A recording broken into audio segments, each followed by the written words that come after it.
En quelques mois, on va avoir les 100 000 signatures et comme ça, la pétition va être examinée par l'Assemblée nationale.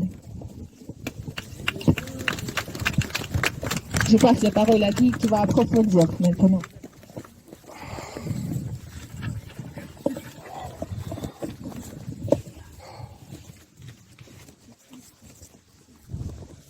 Bonjour à tous. Ce que j'ai pas pu saluer. Ce que j'ai pas pu saluer personnellement. Nous aurions pu nous rassembler au centre-ville, place de Verdun ou place de la mairie. Alors mes amis, pourquoi sommes-nous là aujourd'hui? Dans cet endroit improbable, où pas un chat ne passe un samedi après-midi. Tout d'abord, nous sommes là en partenariat et en soutien avec l'association SOS Donbass. SOS Donbass effectue un travail humanitaire remarquable de réinformation sur la situation de la population civile du Donbass et aussi d'aide humanitaire concrète avec l'envoi de produits de nécessité pour les victimes oubliées de la guerre dans ces régions martyres depuis 2014. SOS Donbass a toute notre admiration et notre soutien. Le témoignage qu'Anna, sa présidente, a fait ici aujourd'hui vient contrebalancer le mutisme complet des médias de masse pourris qui ont mis un mouchoir sur les 13 300 victimes du régime de Kiev dans cette région du Donbass. En tant que défenseur des droits de l'homme, je ne peux que m'élever contre une telle injustice. Alors vous allez me dire, mais il y a aussi des victimes civiles du côté ukrainien. C'est vrai. Des victimes sont des victimes, quelle que soit leur nationalité et leur camp. Et j'ai aussi une pensée.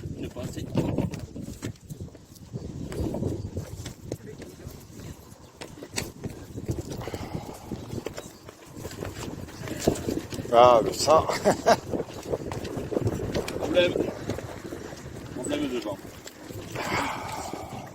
Bon, c'est le problème du direct, ça. Merci. Alors, où est-ce que j'en étais? Donc oui, je déplore également toutes ces victimes innocentes. Cependant, je remarque que le sort des victimes ukrainiennes est très bien relayé par les médias de propagande, dans un but justement d'en faire de la propagande de guerre. Leur but est de pousser encore plus l'opinion publique vers l'acceptation d'un conflit de plus en plus violent, qui pourrait bien finir en conflit thermonucléaire. Ce que les médias ne vous disent pas, c'est que le peuple ukrainien est passé au broyeur de chair à canon par son propre gouvernement. Je voudrais vous citer pour l'exemple cet ordre de mobilisation que j'ai vu passer sur les réseaux sociaux.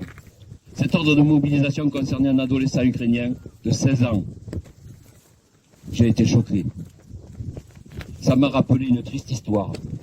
C'est passé à la fin de la Seconde Guerre mondiale et que m'a raconté ma mère. À l'époque, ma famille vivait depuis 4 ans à 300 mètres d'un camp de résistants. Ma famille vivait en harmonie avec eux. À la fin de la guerre, Hitler, tout comme Zelensky aujourd'hui, n'ayant pas assez d'hommes pour aller au combat, a mobilisé des vieillards et des adolescents. Les maquisards ont un jour capturé un jeune soldat qui devait avoir aussi 16 ans. Bien sûr, les maquisards ne pouvaient garder un prisonnier, et s'ils le relâchaient, ils auraient mis en danger tout le groupe de résistants, avec ma famille aussi complice. Ils ont donc décidé de l'exécuter. Ma mère, à l'époque, les a suppliés de ne pas le faire, mais ils n'ont pas écouté. Ils ont amené le jeune qui pleurait, qui appelait sa maman au secours, dans un bois voisin. Elle a entendu les armes crépiter, ça y est, c'était fini. Voilà, ce sont les horreurs de la guerre.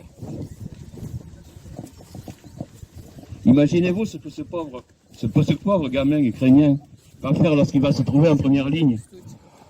Ça, c'est la politique de la marionnette de Kiev, de la marionnette de l'Élysée, de la marionnette qui préside la Commission européenne, aux ordres des commanditaires qui se prélassent dans des châteaux, bien à l'abri des feux de l'actualité. Tous les parents ici présents, et ceux qui verront ce discours en différé, vous imaginez si demain Macron parvient à faire entrer une guerre ouverte, une guerre ouverte contre la Russie, sortir votre adolescent du lycée et l'envoyer se faire massacrer au front contre la Russie qui ne nous a rien fait, qui ne nous a absolument rien fait, pour obéir à un Macron, comme les mamans ukrainiennes pour obéir à un Zelensky. On voit bien que ces tristes personnages sont capables de tout, et il est grand temps de les stopper net dans leur élan génocidaire. Je vous laisse méditer sur ce grave sujet. Que s'est-il passé? Et que s'est-il passé dans le monde pour en arriver là? Je pense personnellement que nous sommes dans une guerre mondiale de la soi-disant élite qui se réunit actuellement à Davos contre les peuples de la planète. Ce n'est en fait que de la vermine qui se rassemble à cet endroit. Ils ont déclaré la guerre à toute l'humanité depuis la crise Covid, qui selon mon analyse et du fait des éléments à ma disposition, est une première phase d'une attaque par arme biologique contre les peuples.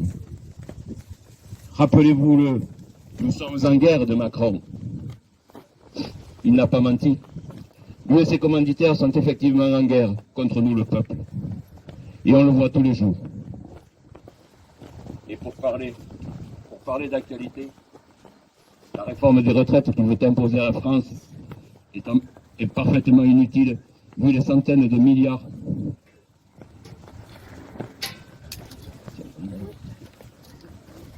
Je suis désolé pour l'organisation.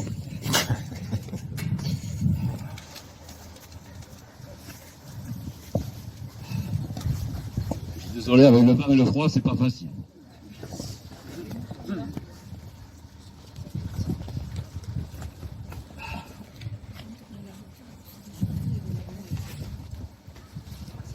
Sûr, c'est facile lorsque ce sont les contribuables européens qui payent la facture.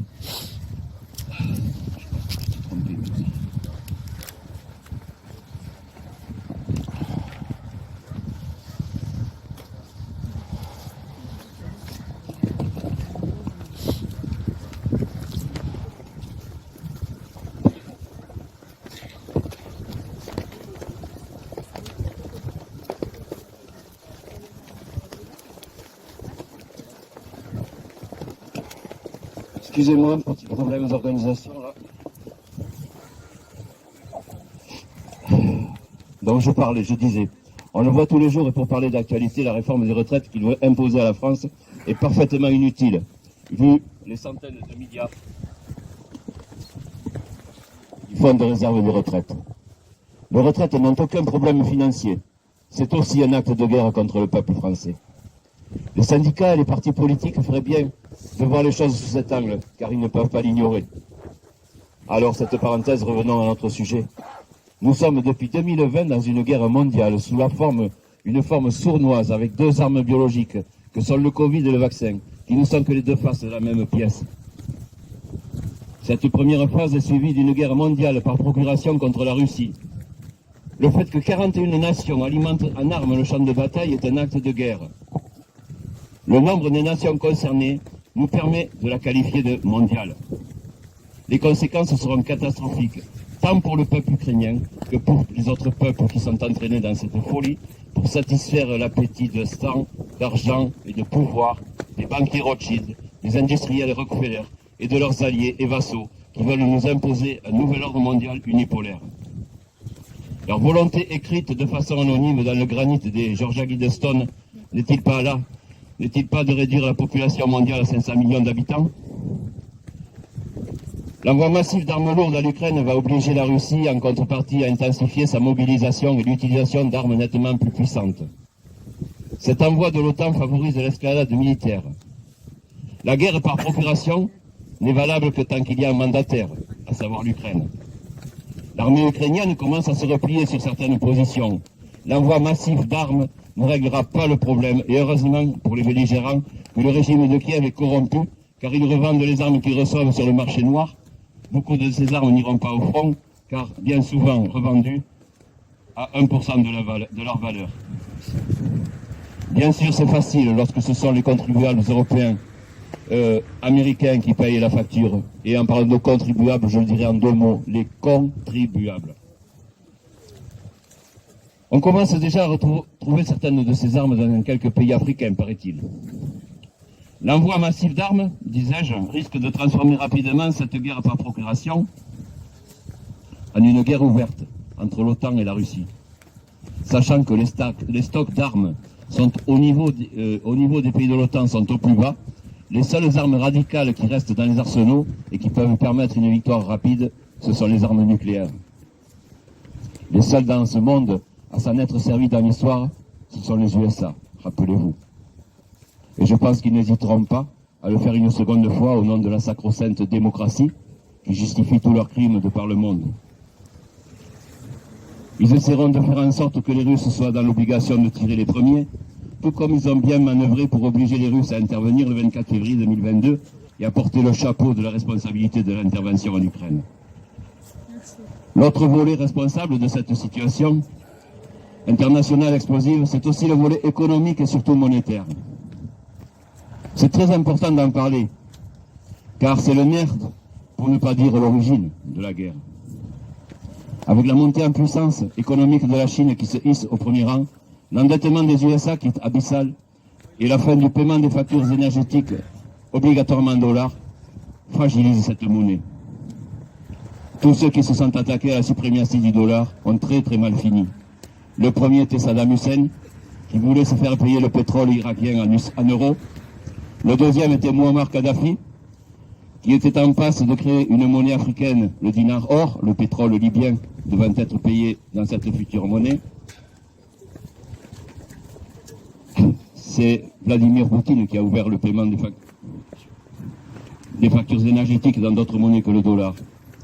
D'autres pays du Golfe lui ont emboîté le pas, comme l'Arabie Saoudite, qui accepte maintenant le règlement de ses factures dans d'autres monnaies. Cela est inacceptable pour les USA. C'est leur stabilité et leur suprématie mondiale du dollar comme monnaie d'échange qui est en jeu et qui s'effondre. Comme Saddam Hussein et Muammar Kadhafi, Vladimir Poutine est le troisième homme à abattre. Mais là, le morceau risque d'être un peu gros, à mon avis. Mais comme on dit, les cons, ça ose tout. Alors qu'en est-il de notre pays, la France? Ce pays qui était si beau dans mon enfance. Eh bien, nous constatons que les sanctions contre la Russie, non seulement n'atteignent pas leur objectif avéré de la pénaliser, même si elles occasionnent une petite gêne pour les Russes, ils ne sont toutefois pas plongés dans une économie de guerre, d'après les informations dont je dispose. Par contre, ceux qui commencent à souffrir, ce sont les peuples européens, et en particulier nous, le peuple français. Tout d'abord, nous avons à subir une crise énergétique directement liée aux soi-disant sanctions contre la Russie. Je pense même que notre gouvernement, malveillant, aggrave volontairement la situation. Par exemple, même si le prix du baril de pétrole baisse, les prix des carburants à la pompe ne cessent d'augmenter. Le prix de l'électricité pour les entreprises, artisans, commerçants, etc. a augmenté de façon exponentielle. Ces entreprises sont obligées de fermer les portes. Le nombre de faillites et la misère qui va s'en suivre va exploser en France, même si nous arrivons à passer cet hiver tant bien que mal. L'hiver 2023-2024 risque d'être terrible. D'autres solutions existent pour éviter cela. Macron et ses gouvernements successifs choisiront toujours les pires contre l'intérêt du peuple. Nous assistons sous nos yeux à la destruction programmée de notre pays par une bande de démolisseurs voyous qui s'arrogent tous les droits sans aucun partage. Je vais donc faire le lien entre tous ces arguments que je viens de vous donner et notre présence aujourd'hui devant l'usine de production d'armes et de munitions de l'entreprise Nexter à Tarbes. Solennellement, que la production de cette usine ne doit pas être... Cette Russie qui s'est battue à nos côtés contre les nazis pendant la Seconde Guerre mondiale et qui a versé son sang pour nous aider. Cette Russie qui a toujours été fraternelle et amie de la France. Personnellement, je n'accepte pas.